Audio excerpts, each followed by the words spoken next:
बस इसलिए फोन किया था कि आशीष ऑफिस आया है क्या? आशीष तो पिछले 2 दिन से ऑफिस नहीं आया है और उसने ना ही किसी को कुछ बताया है। यहाँ तक कि उसने हमारे बॉस नितिन को भी कोई इन्फॉर्मेशन नहीं दी।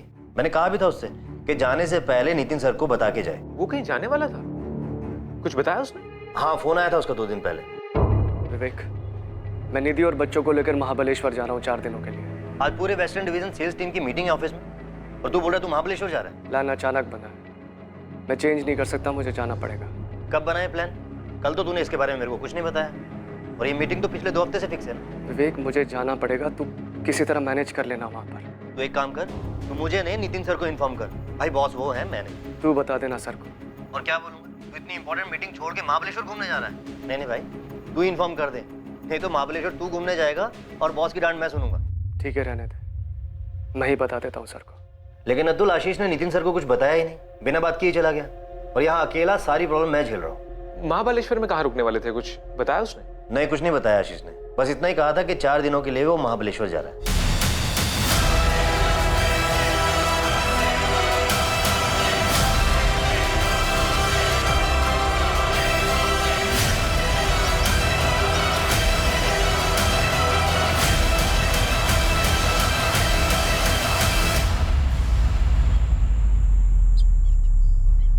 आशीष शर्मा, निधि शर्मा और उनके बच्चे आर्यन और रितिका को घर से गायब हुए अब 4 दिन बीत चुके थे और उनके परिवार वालों के पास उनकी कोई खबर नहीं थी। निधि का भाई अतुल, जो कि जोधपुर में रहता था, और आशीष के पिता रविंद्र शर्मा, जो गुरुग्राम में रहते थे, अब मुंबई के लिए रवाना हो चुके थे। सर, ये मेरी बहन निधि शर्मा और ये उसका पति आशीष शर्मा और ये आर्यन और रितिका। आपने इनके घर पे चेक किया? किया था सर, वहाँ ताला लगा है सर। सिक्योरिटी और पड़ोसियों ने बताया कि कुछ दिन से उन लोगों ने देखा ही नहीं है इनको। महाबलेश्वर में ये लोग रुकने वाले कहाँ थे?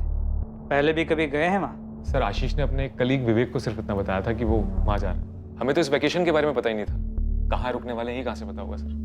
हम बच्चों के स्कूल भी गए थे सर, वहां भी कोई इन्फॉर्मेशन नहीं थी।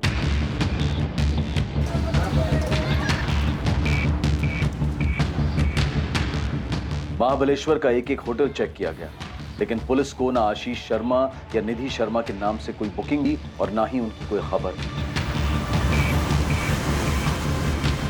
मुंबई से महाबलेश्वर तक के टोल नाका के सीसीटीवी फुटेजेस से भी कोई लीड नहीं मिली। आशीष की कार ने कोई टोल नाका कभी क्रॉस ही नहीं किया था जो उन्हें महाबलेश्वर ले जा सके।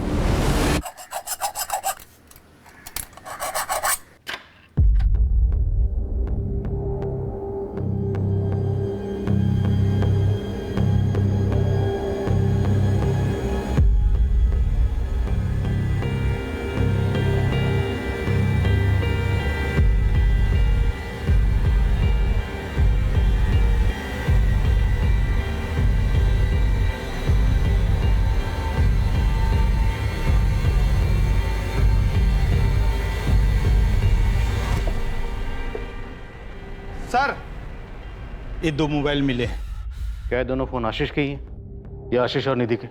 हो सकता है सर, लेकिन मैं पक्का नहीं बोल सकता क्योंकि मुझे नहीं पता वो दोनों कौन सा मोबाइल यूज करते हैं। रुकना, ऑन करो फोन। हम फार्मा प्रोडक्ट्स में डील करते हैं और आशीष हमारी कंपनी में सीनियर सेल्स मैनेजर है। वो शुरू से ही अपने काम में बहुत एफिशिएंट रहा है, इसलिए उसका अचानक ऐसे छुट्टी पर चले जाना बहुत अजीब है। उसने मुझे इन्फॉर्म तक नहीं किया।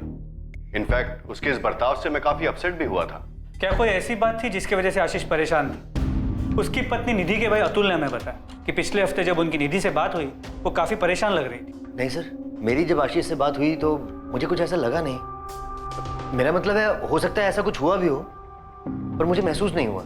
और अगर वो परेशान था भी तो अचानक क्यों एक दिन उठकर महाबलेश्वर क्यों चला जाएगा, और वो भी बिना किसी को बताए? वो लोग महाबलेश्वर नहीं गए। तो फिर कहाँ गए? मेरी तो कुछ समझ में नहीं आ रहा है। वो ऑफिस नहीं आ रहा, महाबलेश्वर नहीं गया, तो आखिर वो लोग गए कहाँ? मैं अभी मिली थी 5 जुलाई की दोपहर को उससे। बच्चों को बस स्टॉप से लेने आई थी, हमारी बात भी हुई। निधि ने तो कोई जिक्र नहीं किया महाबलेश्वर के बारे में। कविता जी, क्या हाल फिलहाल में निधि ने आपसे कोई ऐसी बात कही हो जिससे आपको लगा हो कि वो काफी परेशान है? निधि, तुम एक बार बीकेपी कोचिंग क्लासेस ट्राई करके तो देखो, उनके मैथ्स टीचर बहुत ही अच्छे हैं। कविता, मैंने आर्यन को ऑनलाइन ट्यूटोरियल्स के लिए सब्सक्राइब कर लिया है, वही उसके लिए ठीक है। अरे तेरी बात सही है, लेकिन ऑनलाइन ट्यूटोरियल में टीचर वहाँ खुद तो नहीं होता ना बच्चों को समझाने के लिए, बस कंप्यूटर पे सब कुछ बोल देता है। तू एक बार क्लासेस तो ट्राई करके देख। अगर तू हाँ बोले तो एक दिन मैं अपने पूजा के साथ आर्यन को भी ले जाती हूँ। एक दिन का फ्री ट्रायल ऑर्गेनाइज कर देती हूँ आर्यन के लिए। सच में ऐसे मैथ्स टीचर कहीं नहीं मिलेंगे। अच्छा ठीक है, मैं आशीष से बात करती हूँ। हमने बस रोजमर्रा की बात की थी। उन लोगों का महाबलेश्वर जाने का कोई प्लान है ऐसा तो नहीं बोला। हो सकता है उनके यहाँ घर काम करने वाली कमला को कुछ पता हो। मैडम मैं 5 तारीख को गई थी उनके घर काम करने के लिए, लेकिन उन्होंने बताया नहीं उन्हें बाहर जाना है, वो भी 4 दिनों के लिए। हमेशा बाहर जाती है तो मुझे बता देती है। कमला, आशीष और निधि के बीच कोई झगड़ा वगैरह हुआ था क्या? मैंने तो कभी ऐसा कुछ भी नहीं देखा है, मैं तो काम करके चली जाती है। 6 तारीख को भी आई थी काम करने के लिए, तो वो वॉचमैन रमेश है ना, उसने बोला साहब और मैडम बच्चे लोग तक कहीं बाहर गए हैं। नमस्ते साहब, मैंने अतुल जी और साहब के पिताजी दोनों को बताया था। मैंने आशीष साहब और उनकी पत्नी को अपने बच्चों के साथ जाते हुए देखा था, और हाँ साथ में सामान भी था। और साहब ये 15 नंबर का पार्किंग है ना, ये उन्हीं का है। गाड़ी वहीं लगी थी, वो आए, गाड़ी में बैठे और निकल गए। और कोई नहीं था उनके साथ? और कोई नहीं था साहब, मैं ही ड्यूटी पे था, मुझे पक्का याद है। सर ये 6 जुलाई का फुटेज ट्रांसफर किया पेन ड्राइव में, इसमें चारों दिखाई दे रहे हैं, आशीष, उसकी वाइफ निधि और उसके दोनों बच्चे आर्यन और रितिका। महेंद्र जी के हस्बैंड वाइफ के बीच में किसी किस्म का कोई टेंशन था? सोसाइटी में किसी ने कुछ सुना? सर ऐसा तो मुझे कुछ सुनाई या दिखाई नहीं दिया। और वैसे मैंने सोसाइटी में कविता जी, सेकंड फ्लोर वाली मीना जी और अश्विता जी से भी पूछकर बात की थी। ये सब भी निधि की बहुत अच्छी दोस्त हैं, इन्हें भी किसी झगड़े या परेशानी के बारे में कुछ नहीं पता। सर वैसे हस्बैंड वाइफ के बीच में कुछ अंदरूनी बात हो उसके बारे में मैं नहीं बता सकता।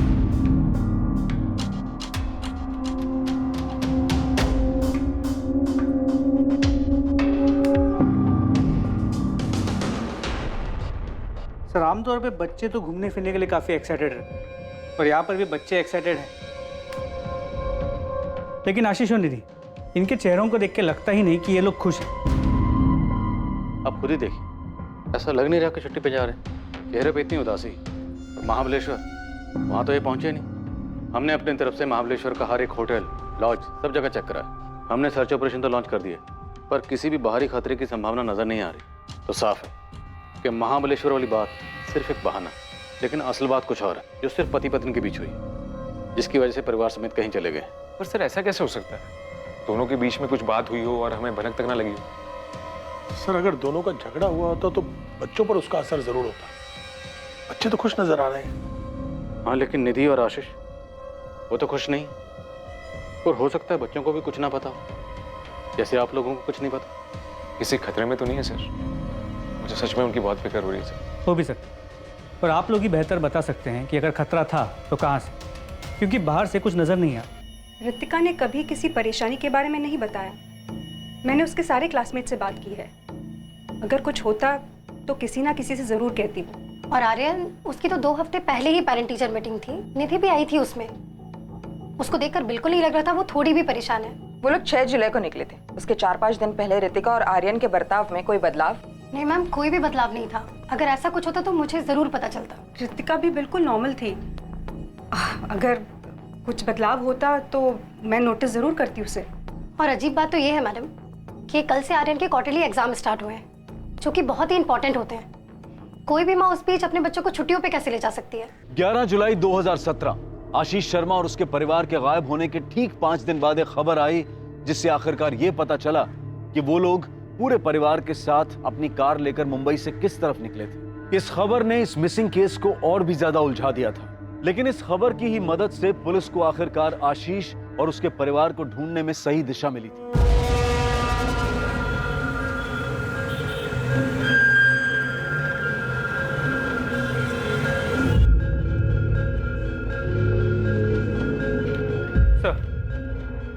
दहीसर चकनाका के सीसीटीवी कैमरा में आशीष की कार की फुटेज मिली।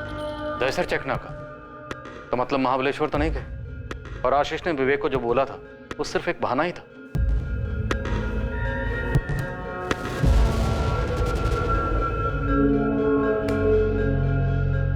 इस तरफ कहाँ जा सकते हैं लोग? एक तो यहाँ से गुजरात जा सकते हैं, या फिर घोड़बंदर रोड से राइट लेके नासिक से। नासिक साइड में जो टोल नाका है वहाँ की 6 जुलाई की सीसीटीवी फुटेज मंगा ली और गुजरात बॉर्डर पे भी इंफॉर्मेशन भेज दी। दीपक, मुझे लगता है कि सबके पीछे कोई अंदरूनी मामला छिपा हुआ है। खैर, इन चारों के फोटोग्राफ्स इधर दहीसर से गुजरात तक और उधर इगतपुरी से नासिक सभी पुलिस स्टेशन में पहुंचो। देखते हैं, शायद कहीं से कोई खबर आ जाए। गुजरात, नासिक, इगतपुरी, क्या इनमें से कहीं जा सकते हैं? मुझे तो ये समझ में नहीं आ रहा कि ये दोनों बिना किसी को कुछ बताए हुए कहीं क्यों जाएंगे। निधि ने माता को कुछ नहीं बताया। गायत्री जी, क्या उसे निधि ने आपको अपनी परेशानी की वजह बताई थी? उसने तो ऐसा कुछ नहीं बताया, पर उसकी बातों से मुझे ऐसा लगा कि वो परेशान है, और मैंने उसको पूछा भी, पर उसने कहा कि ऐसी कोई बात नहीं है। हाँ माँ, सब ठीक चल रहा है। आर्यन और रितिका का स्कूल भी ठीक है। जरा बात तो करा दी बच्चों से। माँ सो गए दोनों, बाद में बात कराती हूँ कल या परसों में। और कुछ बोलना है? नहीं तो ठीक है ना, कोई परेशानी है क्या? हाँ माँ मैं ठीक। बार बार एक ही बात क्यों पूछ रही हूँ? कुछ तो बात है, तो इतना चिड़चिड़ा कर क्यों बोल रही है? मैं चिड़चिड़ नहीं कर रही हूँ, बस थक गई हूँ। अब बिना मतलब के मेरी चिंता करना छोड़ दे माँ। और कुछ बोलना है या मैं फोन रखूँ? मुझे ऐसा लगा कि आशीष से उसका कोई झगड़ा हुआ होगा, इसलिए परेशान है और बताना नहीं चाहती। गायत्री जी, आपकी बेटी और दामाद के बीच कोई अनबन थी या वो दोनों खुश थे साथ में? थोड़े बहुत झगड़े तो होते थे। ऐसे झगड़े हर घर में होते रहते हैं। आशीष और निधि के बीच में अगर कोई झगड़ा होता भी था तो वो दोनों आपस में सुलझा लेते थे। माँ, रविंद्र अंकल, अब बात आम झगड़े की नहीं है। वो दोनों गायब हैं बच्चों के साथ। अब किसी से भी कुछ भी छुपा के क्या फायदा? तो अब तक बहुत कुछ छुपाया गया हमसे, क्यों अतुल? नहीं मैम, वैसी बात नहीं है। एक्चुअली आशीष और निधि के बीच में 2 महीने में काफी झगड़े बढ़ गए थे और निधि माँ को भी कुछ नहीं बताती थी। जब उसने खुद से कुछ नहीं बताया तो आप लोग क्यों अंदाजा लगा रहे कि झगड़े बढ़ गए थे? रविंद्र अंकल, आप ही बताइए ना, जो मुझे बता रहे थे। क्या बात है रविंद्र जी, अगर कोई भी बात है तो छुपाइएगा नहीं। शायद आपकी कोई बात हमें आपके बेटे, बहू और उनके बच्चों तक पहुंचा सकती है। मैडम, अतुल सही कह रहा है। पिछले 2 महीने से आशीष हमसे ठीक से बात ही नहीं करता था। उसके दिमाग में जरूर कुछ चल रहा था। हाँ, तो वो अपने काम को लेकर भी तो परेशान हो सकता है ना। लेकिन इस साल पहली बार हुआ है कि निधि बच्चों को लेकर छुट्टियों के महीनों जोधपुर नहीं आई। हाँ, तो अगर वो आपके यहाँ नहीं आई तो इस बार वो गुरुग्राम भी तो नहीं आई। अरे लेकिन एक मिनट, इस झगड़े का कारण था क्या? यही तो नहीं पता मैडम। ना माँ को कुछ ठीक से पता है, ना रविंद्र अंकल को कुछ ठीक से पता है। आशीष और निधि ने इस बारे में किसी को कुछ बताया नहीं। तो 2 महीने पहले तक सब कुछ ठीक था। बताइए, अब सब चुप क्यों है? 2 महीने पहले तक सब कुछ ठीक था।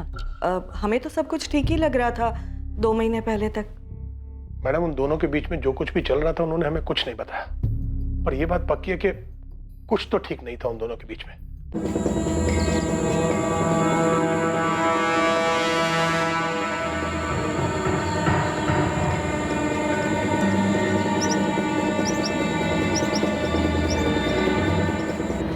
दहीसर टोल नाके से आशीष की कार की फुटेज मिलने के ठीक 1 दिन बाद थाने डिस्ट्रिक्ट के मनोर के जंगलों में आशीष की कार मिलने की खबर आई।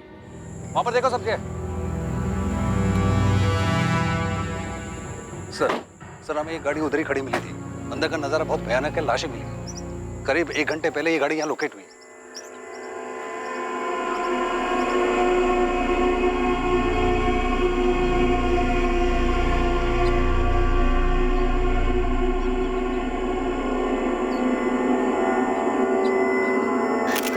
चौथा आदमी आशीष शर्मा, उसकी लाश अभी तक नहीं मिली।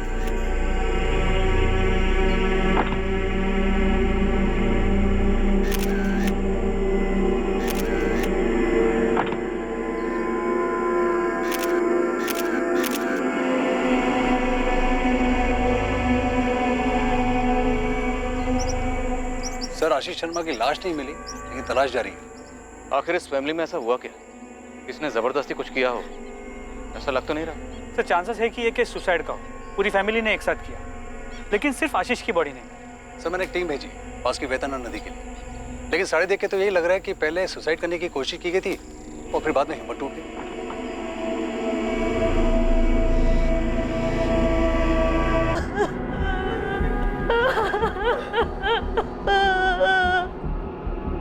हुआ क्या था इंस्पेक्टर? और आशीष का है? आशीष या उसकी डेड बॉडी अब तक बरामद नहीं हुई। इन्हें देख के लगता है कि इन्हें जहर देके मारा गया। एनालिसिस के लिए हमने लैब भेज दिया है। इन्हें जहर दिया? लगता तो ऐसे ही। पोस्टमार्टम रिपोर्ट के बाद ही हम कुछ कंफर्म कह सकते हैं।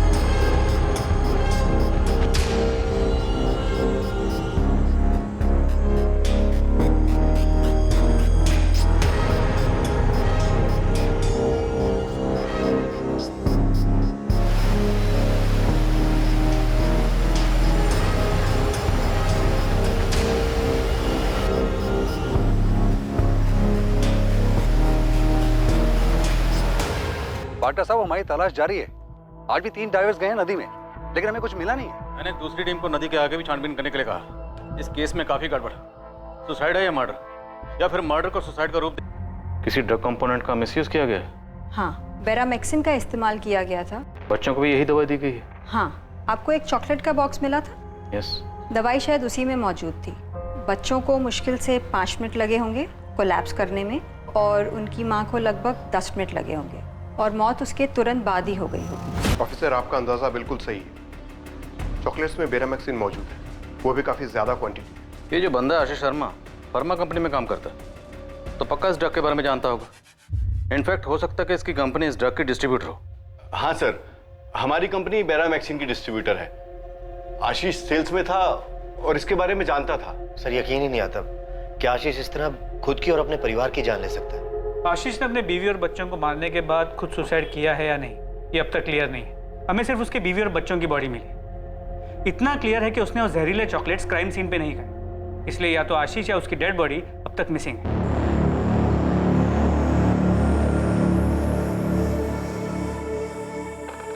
आर्यन, रितिका, ये लो। पापा मुझे बर्गर चाहिए। मुझे भी। लेकिन पापा आपने तो कहा था हम हाईवे पे रुककर बर्गर खाएंगे। प्लीज पापा, मुझे बर्गर ही चाहिए। बेटा उसमें थोड़ा टाइम है, तब तक ये लो चॉकलेट्स खाओ। पापा लेकिन हम यहाँ क्यों रुके हैं? बेटा पापा थोड़ा थक गए, थोड़ा सा बस ब्रेक लिया है ना, थोड़ी देर के बाद चलेंगे। बहुत दूर जाना है ना यहाँ से। ये खाओ।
सर ये बेरामैक्सिन की 4 खाली बॉटल्स और 2 सिरिंजेस।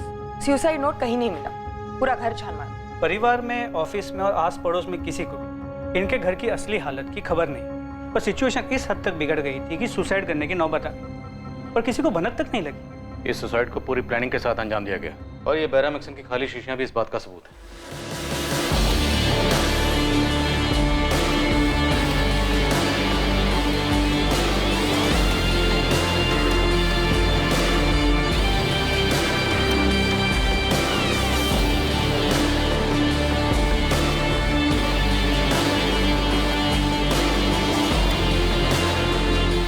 आखिर आशीष शर्मा था कहां? पुलिस को आशीष की बॉडी अब तक नहीं मिली थी। क्या आशीष और निधि दोनों ने सोच समझकर साथ मिलकर इस सुसाइड को प्लान किया था? और अगर ऐसा था भी तो इस प्लान में बच्चों को क्यों शामिल किया गया? और ऐसी कौन सी बात थी जिससे पूरा परिवार इतना परेशान था? और फिर इतना बड़ा कदम उठाने से पहले आशीष और निधि ने अपने अपने परिवारों से बात तक नहीं की। आशीष और निधि के परिवार और जान पहचान वालों के अलावा पूरा शहर ही इस विचित्र सामूहिक आत्महत्या के केस के बारे में सुनकर हैरान था। कई अनुमान लगाए जा रहे थे, लेकिन सब के सब सच से कोसों दूर थे। 3 लाशें मिल गई थी, लेकिन चौथी लाश का कोई नामो निशान नहीं था। इसलिए ऐसा भी हो सकता था कि आशीष शर्मा जिंदा हो और गायब हो। मैडम ये रहे आशीष और उसकी पत्नी निधि शर्मा के अकाउंट डिटेल्स। उनका एक हाउसिंग लोन है, लेकिन कभी उसका डिफॉल्ट नहीं हुआ। सारी इंस्टॉलमेंट्स टाइम पर आई है। कोई सस्पिशियस ट्रांजैक्शन, कोई खरीदी बिक्री जो गैरकानूनी हो? मैडम इसकी जानकारी तो मैं नहीं दे पाऊंगा। आपको आशीष शर्मा की कंपनी या उसके सीए से बात करनी चाहिए। हाँ, इस हाउसिंग लोन के अलावा उसके 4 एफडीज, एक म्यूचुअल फंड अकाउंट और एक डीमैट अकाउंट भी है। अगर मुझसे पूछिए तो मुझे नहीं लगता आशीष शर्मा किसी तरह के फाइनेंशियल स्ट्रेस में थे। सर पिछले 6 महीनों में कंपनी के काम के सिलसिले में आशीष भुवनेश्वर, कोलकाता, लखनऊ और पटना जाते रहे हैं। क्या इन सभी जगहों पे एकोमोडेशन आपकी कंपनी देती है? जी हाँ, सारी डिटेल्स हैं हमारे पास sir. MN group of hotels. जब भी कोई एम्प्लॉय कंपनी के काम से बाहर जाता है तो यही रुकता है। क्या आशीष पर काम या परफॉर्मेंस का कोई स्ट्रेस था? काम का और परफॉर्मेंस का स्ट्रेस किसके ऊपर नहीं होता? मेरे ऊपर है, विवेक और कंपनी के पूरे स्टाफ के ऊपर है। पर उसके ऊपर अलग से ऐसा कौन सा स्ट्रेस था ये समझ में नहीं आ रहा। और अगर सर उसको कोई स्ट्रेस था भी, कोई टेंशन थी भी, तो किसी से वो बात करता, किसी को बताता। और सर आपके कहने पर मैंने हमारे सारे क्लाइंट से बात भी की है, स्पेशली जिनके साथ आशीष डील करता था, लेकिन उनमें से भी किसी ने नोटिस नहीं किया कि आशीष परेशान था। ऐसा भी क्या टेंशन थी, कौन सा स्ट्रेस था जिसके चलते उसने पूरे परिवार को मार दिया? बच्चों तक। सर मैंने आशीष और निधि के बैंक स्टेटमेंट और फाइनेंशियल डिटेल्स को बारीकी से स्टडी किया। कहीं कुछ गड़बड़ नहीं लगता। कोई ऐसा ट्रांजैक्शन नहीं जो गलत या गैर कानूनी हो। जैसे बैंक मैनेजर ने हमसे कहा था, फैमिली में पैसों को लेकर कोई प्रॉब्लम दिखाई नहीं देती। सर आशीष की फोटो को कलकत्ता, भुवनेश्वर, पटना और उन सभी जगहों पे भेजा जहां पर वो काम से जाता था, और उन सभी होटल्स में भी जहां पर वो रुकता था। दीपक, मुझे नहीं लगता कि आशीष इनमें से किसी भी जगह जाएगा, अगर वो जिंदा है तो। और अगर ये सुसाइड नहीं मर्डर है तो, जो कि शायद आशीष ने बहुत सोच समझ के की। मर्डर नहीं लगता। यही तो अजीब बात है। पोस्टमार्टम रिपोर्ट में ये साफ साफ लिखा है कि तीनों बॉडी पर स्ट्रगल मार्क्स नहीं है। निधि, आर्यन, ऋतिका तीनों ने चॉकलेट्स खुद खाई थी। सर अगर हम मान भी लेते हैं कि ऋतिका और आर्यन को डरा धमका के चॉकलेट्स खिलाई, लेकिन फिर भी निधि का क्या? उसने कोई स्ट्रगल नहीं किया। उसने वो जहर वाली चॉकलेट्स चुपचाप खा ली। कि घर वाले भी कुछ नहीं जानते। कितना अजीब, घर में इतना कुछ हुआ और हर कोई एक ही रट लगा रहा है, किसी को कुछ नहीं पता। सर होपफुली आशीष हमें जिंदा मिल जाए, क्योंकि अगर उसकी भी डेड बॉडी मिलती तो शायद एक केस हमेशा के लिए अनसुलझा रह जाएगा और मकसद कभी सामने ही नहीं आएगा। जंगल के चप्पे चप्पे में खोज की गई, एक एक कोना छाना गया, लेकिन आशीष शर्मा की बॉडी कहीं नहीं मिली। ये 3 सुसाइड्स और गुमशुदा आशीष शर्मा का रहस्य पुलिस के लिए भी उतना ही उलझा देने वाला था जितना कि उन दोनों के परिवारों के लिए। विक्टिम्स के परिवार वाले उनकी आत्मा की शांति के लिए पूजा तो जरूर कर रहे थे, पर उन सब की मौत हुई क्यों, ये अब तक एक रहस्य ही था।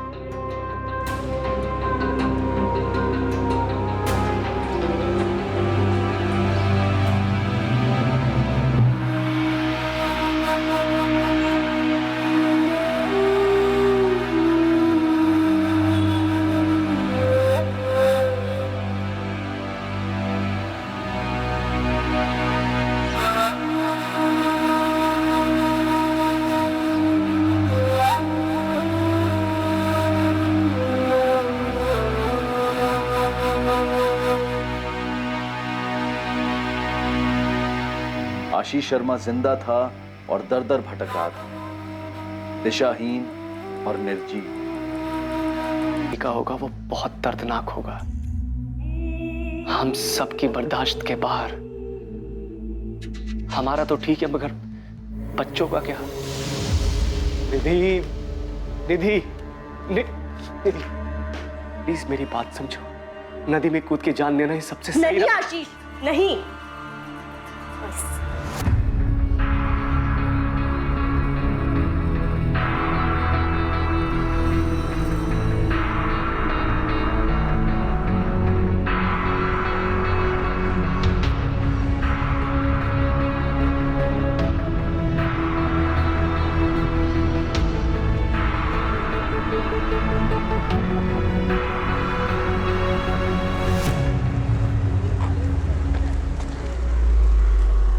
पुलिस पूरी जद्दोजहद के साथ आशीष को आसपास के सभी शहरों में ढूंढ रही थी, लेकिन आशीष इसी शहर मुंबई में भटक रहा था और अब तक पुलिस की नजर में नहीं आया था। एक रेप्यूटेड फार्मा कंपनी का एफिशिएंट एम्प्लॉय आशीष शर्मा लोगों के दिए गए दान, भिक्षा पर जी रहा था। शायद उसने जो किया था उसके लिए वो खुद को दोषी मान रहा था, शायद उसे अपने किए पर पछतावा हो रहा था।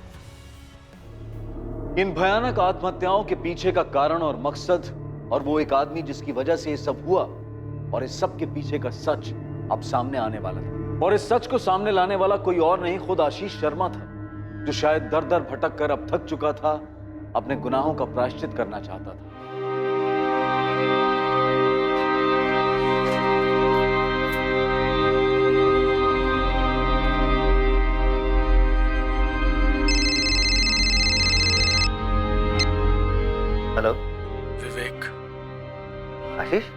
थक गया हूं मैं, थक गया हूं भटकते भटकते।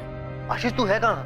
मैंने तीनों को मार डाला, निधि, रितिका, आर्यन, सबको खत्म कर डाला। आशीष तू है कहाँ इस वक्त? बोल ना। समझ में नहीं आ रहा है कहाँ जाऊं, क्या करूं। आशीष तू कुछ मत कर, तू मुझे ये बता तू है कहाँ, मैं आता हूँ तुझे लेने के लिए। तेरी सोसाइटी के पास, तेरे घर के सामने वाली दुकान पर।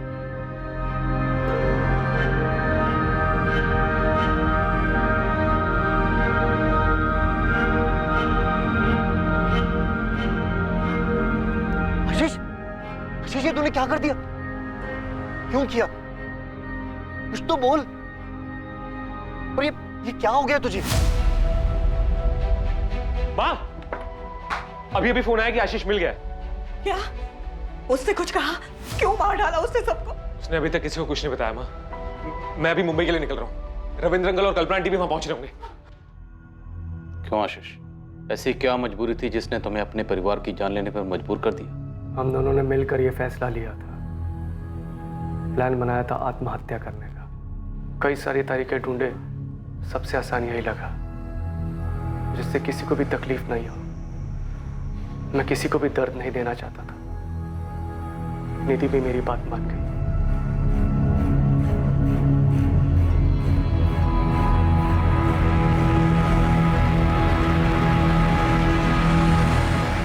तुम दोनों ने प्लान किया था सुसाइड का, आखिर क्यों? सर, ऐसी जिंदगी जीने का कोई फायदा नहीं था।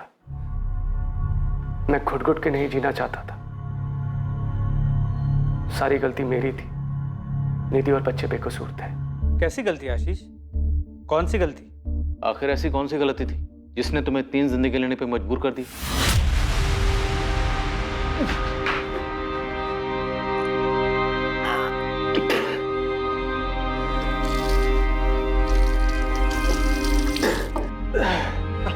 आशीष आराम से बैठो।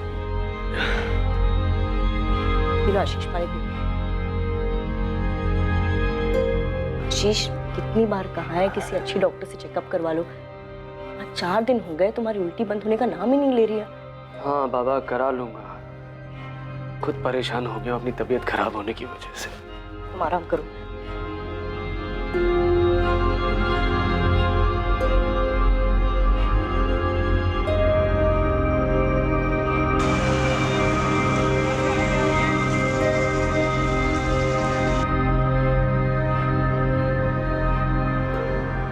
आशीष शर्मा जी। 3500। मैम बता सकते हैं इसमें क्या लिखा है? ये आपको सिर्फ डॉक्टर साहब ही बताएंगे, मेरा काम सिर्फ रिपोर्ट देना है।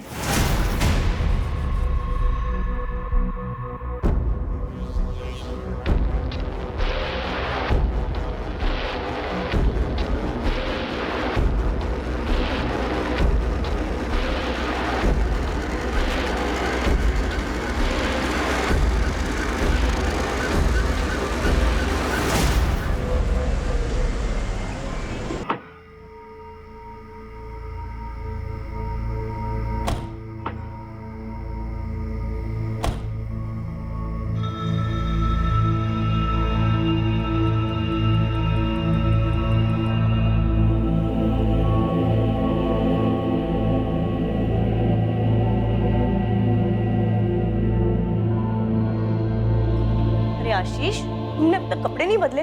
जल्दी से कपड़े बदल लो, खाना तैयार है। मैं तब तक रितिका और आर्यन को खिला देती हूँ।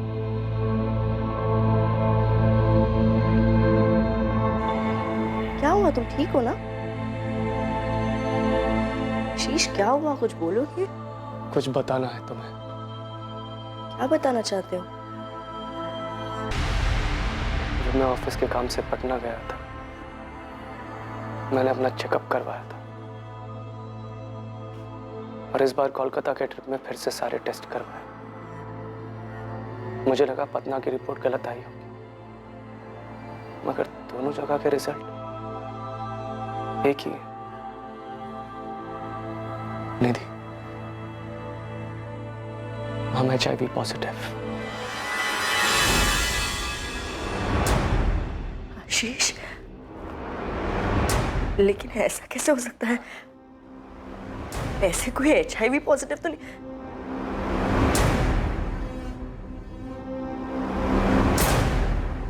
आशीष, क्या किया है तुमने? अब मैं निधि से और झूठ नहीं बोल सकता था। मुझे उसे सब कुछ सच सच बताना पड़ा। कौन सा झूठ? ऐसा क्या था जो तुम अपनी पत्नी से छुपा रहे थे? मैं कोठों पर जाया करता था, हर उस शहर में जहां कंपनी मुझे काम से भेजती थी।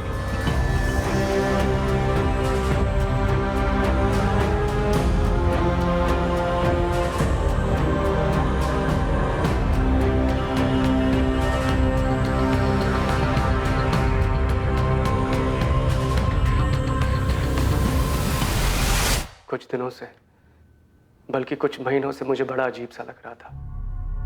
लगातार तबीयत खराब रहती थी, भूख नहीं लगती थी, बहुत कमजोर हो गया था। मैंने पहले भी टेस्ट करवाए थे, लेकिन निधि को बताने की कभी हिम्मत नहीं हुई। उसे क्या बताता, खुद मुझे यकीन नहीं हो रहा था। फिर क्रॉस चेक करने के लिए मैंने कोलकाता में फिर से सारे टेस्ट करवाए। जो हो चुका था मैं उसे बदल नहीं सकता था, लेकिन मुझे डर था कि मेरी गलती की वजह से कहीं निधि भी तो इस बीमारी की शिकार नहीं बन गई है। निधि इस बात से बहुत नाराज थी, परेशान थी, टूट चुकी थी, लेकिन हमारे हालात उससे भी ज्यादा भयानक थे। मेरे साथ साथ अब वो भी घुट रही थी। आखिरकार मुझे निधि को समझाना पड़ा कि इस बीमारी के चलते हमारी जिंदगी का अंत दर्दनाक ही होगा और हमारे बाद हमारे बच्चे बिखर जाएंगे, अकेले रह जाएंगे। लगभग 2 महीने तक इस समस्या के बारे में बात करने के बाद निधि और मैंने ये तय किया कि ऐसी दुख और तड़प भरी जिंदगी जीने से बेहतर मर जाना होगा। निधि, हम हमारी फैमिलीज और बाहर समाज के लोगों को कैसे मुंह दिखाएंगे? सबसे बचने का सिर्फ एक तरीका है, हमें खुद को खत्म करना होगा। हमने मरने के कई तरीके ढूंढने की कोशिश की, फिर ये तरीका सामने आया। मैं एक आदमी को जानता था जिसके पास उसका स्टॉक था।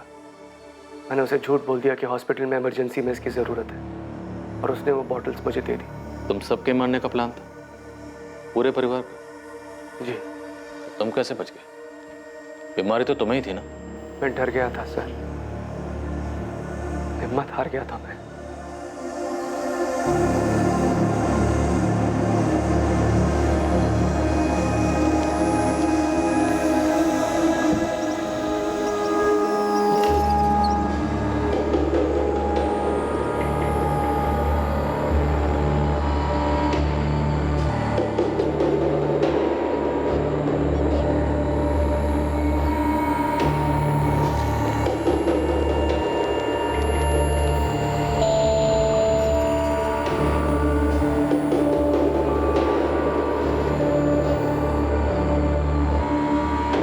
मैं वो चॉकलेट नहीं खा पाया, लेकिन उसके बाद भी मैंने अपनी जान लेने की कोशिश की थी। मैं खुद को फांसी लगाने गया, लेकिन वो भी नहीं कर पाया।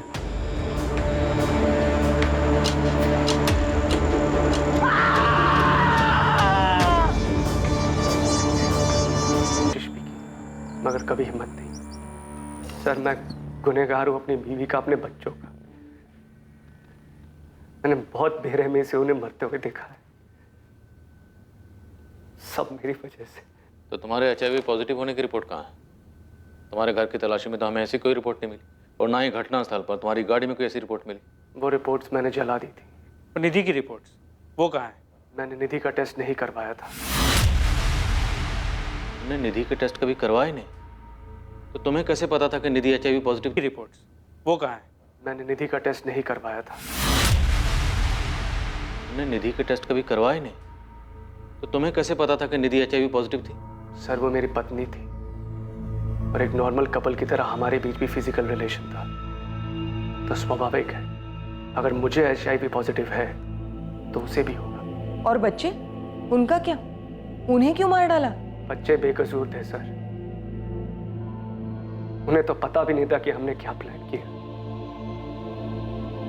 लेकिन हमारे जाने के बाद कौन संभालता उनको? मैं और निधि उन्हें अनाथ बनाकर नहीं जाना चाहते थे। समाज में जब सबको पता चलता कि उनके माँ बाप को HIV पॉजिटिव है, जीना दुश्वार हो जाता उनका यहाँ। तुमने निधि के टेस्ट नहीं करवाए, बच्चों का कोई लेना देना नहीं था इन सब, और तुमने उन सब की जिंदगी खत्म करने का फैसला ले लिया। मैं और निधि नहीं चाहते थे कि हमारे जाने के बाद हमारे बच्चे किसी भी परेशानी का सामना करें, इसीलिए फैसला हमने मिलकर लिया था। लेकिन निधि तो मर गई और तुम जिंदा हो। तुमने अपनी बीमारी की वजह से निधि को मौत के मुंह में कूदने पर मजबूर किया। तुम डर गए? तो मुझे भी मार दीजिए सर। मेरी वजह से मेरी बीवी, मेरे बच्चे सब चले गए। मुझे भी जीने का हक नहीं है सर। मार दीजिए सर, मुझे भी मार दीजिए सर। क्या बकवास कर रहा है आदमी? सर मुझे इसकी बात पे बिल्कुल भी यकीन नहीं। सर कुछ और ही हुआ है। कुछ और हुआ तो हम उसे ढूंढ निकालेंगे, ये हमारे लिए भी जाना जरूरी है। पर सर ऐसा कैसे हो सकता है? सर निधि के साथ इतनी बड़ी बात हो गई और उसने हमें कुछ भी ना बताया हो। और सर रिपोर्ट्स कहाँ हैं जिसमें लिखा है कि निधि HIV पॉजिटिव थी? और आशीष की रिपोर्ट्स कहाँ हैं? सर मैं कह रहा हूँ बात कुछ और ही है। रविंद्र जी, वही कुछ हम भी पता करने की कोशिश कर रहे हैं। हमने आपके बेटे को टेस्ट के लिए भेजा। उसका कहना है कि उसने अपनी टेस्ट रिपोर्ट जला दी और निधि के टेस्ट कभी करवाए नहीं गए। फिलहाल उसने इतना ही कहा। सर झूठ बोल रहा है आदमी। सर वो हत्यारा है। सर उसने बच्चों को और निधि को मार डाला। सर उसने प्लान ही बनाया था निधि को और बच्चों को मारने का। उसका सर खुद मरने का कभी प्लान था ही नहीं, इसलिए बाहर अकेला जिंदा घूम रहा है। सर हम आशीष की टेस्ट की रिपोर्ट का इंतजार कर रहे हैं। चार्जेस उसके बाद ही फाइल होंगे। आशीष को टेस्ट के लिए भेजा गया ताकि उसकी सच्चाई का पता लगाया जा सके। या तो ये आशीष शर्मा झूठ बोल रहा है, या तो फिर इसे गलत रिपोर्ट्स दी गई होंगी उन दोनों जगहों से जहां से भी इसने टेस्ट करवाए। He is not HIV positive. Sir मुझे तो लगता है कि ये आशीष शर्मा झूठ बोल रहा है। मेरी सलाह तो यही है कि 2-3 लैब्स में और इसकी जांच होनी चाहिए। क्या निधि के ब्लड सैंपल से ऐसी कोई बात सामने? नहीं, बिल्कुल नहीं। और अगर ऐसा कुछ होता तो मैं खुद ही बता देती। निधि HIV पॉजिटिव नहीं थी। सर अब तो रिपोर्ट्स भी सामने आ गई और ये साफ हो गया कि ये बंदा सफेद झूठ बोल रहा है। ये पूरी इसकी प्लानिंग। बीवी को कॉन्फिडेंस में लेके बीवी और बच्चों को मार दिया और प्लान भी ऐसा बनाया कि सांप भी मर जाए और लाठी भी ना टूटे। लेकिन किस लिए? मकसद क्या था?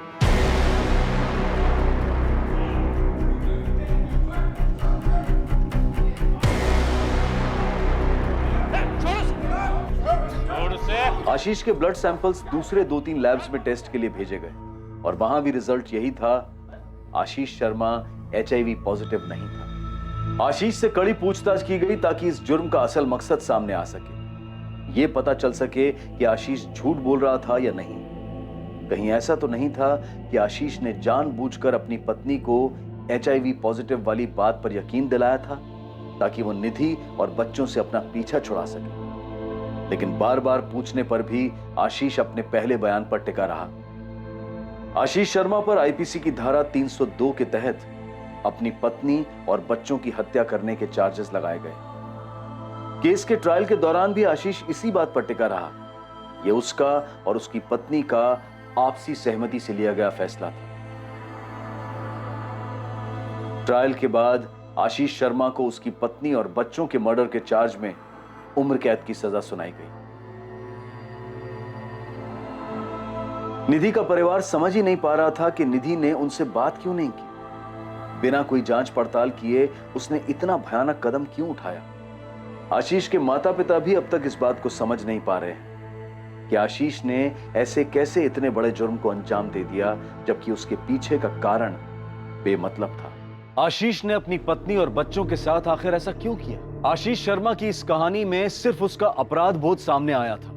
इसके अलावा इस घटना का कोई जस्टिफिकेशन नहीं था। जिन 2 लैब्स में उसने पहले टेस्ट करवाए थे, शायद वहीं से उसे सच में गलत रिपोर्ट्स दिए गए थे, लेकिन इस बात का भी कोई सबूत नहीं मिल पाया। आशीष को उन दोनों शहरों में ले जाया गया जहां उसने ये जांच करवाई थी, लेकिन आशीष को ना तो डायग्नोस्टिक सेंटर्स के नाम याद थे और ना ही उनकी लोकेशन, और ना ही किसी लैब में पुलिस को आशीष के नाम के ब्लड रिपोर्ट के रिकॉर्ड्स मिले।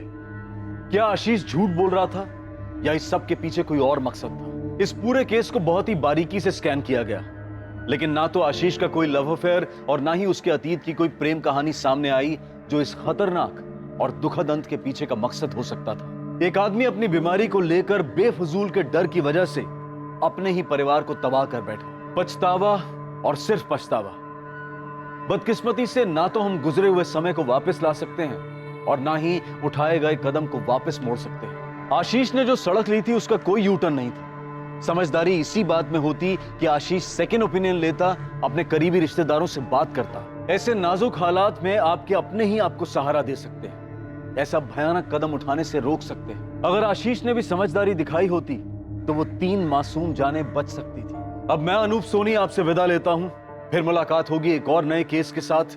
और याद रखें, क्राइम और आपके बीच में सिर्फ इतना फर्क है कि आप कितने सतर्क हैं। सतर्क रहें, सुरक्षित रहें। जय हिंद।